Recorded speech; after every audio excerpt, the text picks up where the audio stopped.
नमस्कार, मैं मृत्युंजय कुमार। आप देख रहे हैं सिटी नेशन भारत। आज तक प्रखंड स्तर में अपने बहुत खूबसूरत व्यवस्था पूर्व विद्यालय देखे होंगे, मगर प्रखंड से महज 20 किलोमीटर की दूरी में क्या कुछ स्थिति है, उससे आपको रूबरू करवाते हैं। मामला पाकुड़ जिले के पाकुड़िया प्रखंड से जुड़ा है। जर्जर स्कूल की नहीं बदली सूरत, खंडहर नुमा भवन में शिक्षा लेने को मजबूर है छोटे छोटे ननिहाल। बना रहता है हादसे का डर। कहने को तो शासन शिक्षा के स्तर को और बेहतर करने, स्कूली शिक्षाओं को सुविधाएं प्राप्त कराने, स्कूल बिल्डिंग, स्कूल के अच्छे माहौल देने के दावे तो तमाम करते हैं, लेकिन हकीकत इससे उल्टा है।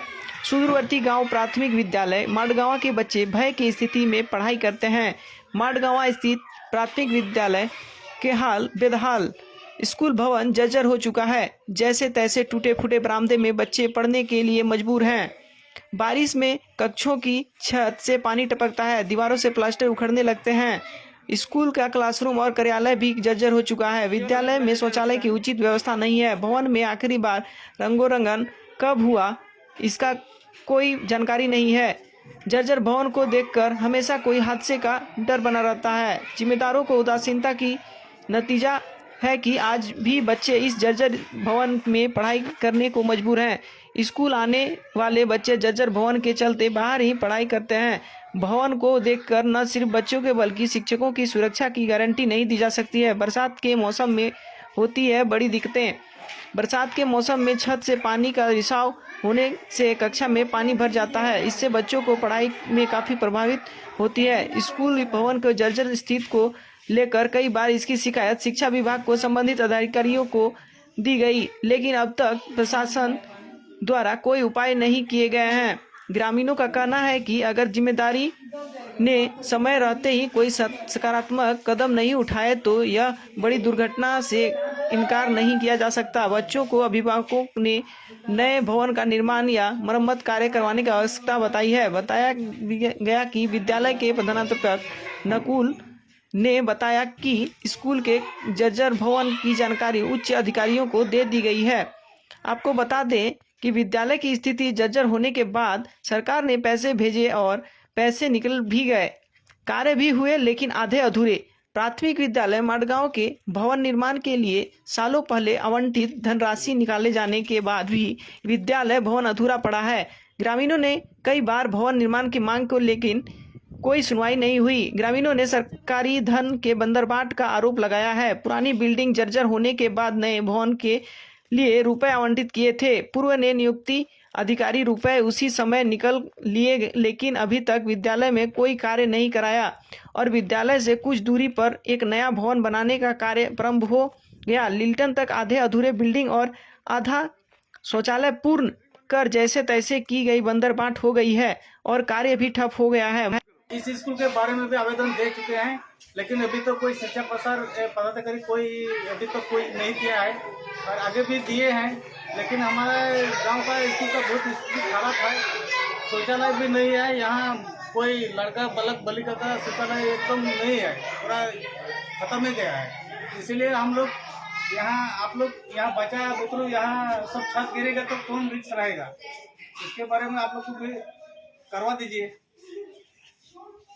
मेरा नाम है दिलीप सोरेन, यहाँ स्कूल का अध्यक्ष रखा गया है।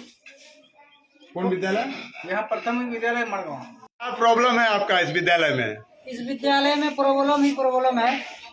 जब हम 4 अगस्त 2022 को इस स्कूल में प्रतिनियोजन होकर के हम आए, तो आने के बाद जो है इस भवन को देखे तो भवन तो है, लेकिन दोनों भवन जो है, दोनों कमरा संपूर्ण रूप से जर्जर है। ऐसा जर्जर है कि बीम जो है फट करके गिर रहा है, छत पपड़ी बन करके गिर रहा है। इस अवस्था में बच्चा तो हम नहीं बैठा रहे हैं। यदि कल दिन कुछ हो जाएगा तो इसकी जिम्मेवारी कौन होंगे?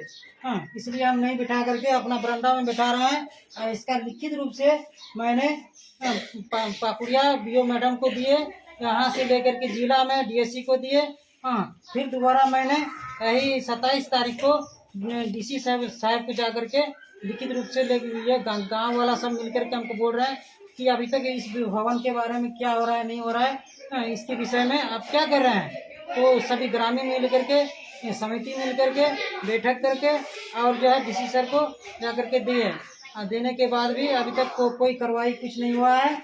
और यहाँ पर न शौचालय की व्यवस्था है, न और कुछ है, न सरकारी कागज का रख रखाव का व्यवस्था है। इस तरह से सरकार कहती है कि गुणवत्तापूर्ण शिक्षा दीजिए, ट्रेनिंग दिया जा रहा है, लेकिन बस एक शिक्षक, मैं अकेला शिक्षक, एक हमारे स्कूल में PS मड़गांव में 105 बच्चे नामांकित हैं और मैं अकेला हूँ।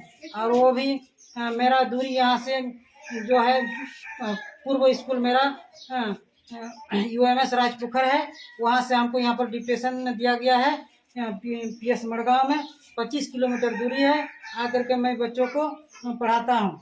लेकिन इस तरह से जो व्यवस्था नहीं है, बैठने की व्यवस्था नहीं है, रहने की व्यवस्था नहीं है, तो इस तरह से मैं गुणवत्तापूर्ण शिक्षा बच्चों को किस रूप से दूँ, मुझे तो कोई समझ में नहीं आ रही है। सरकार इस तरह से जो है बच्चों के साथ खिलवाड़ कर रही है।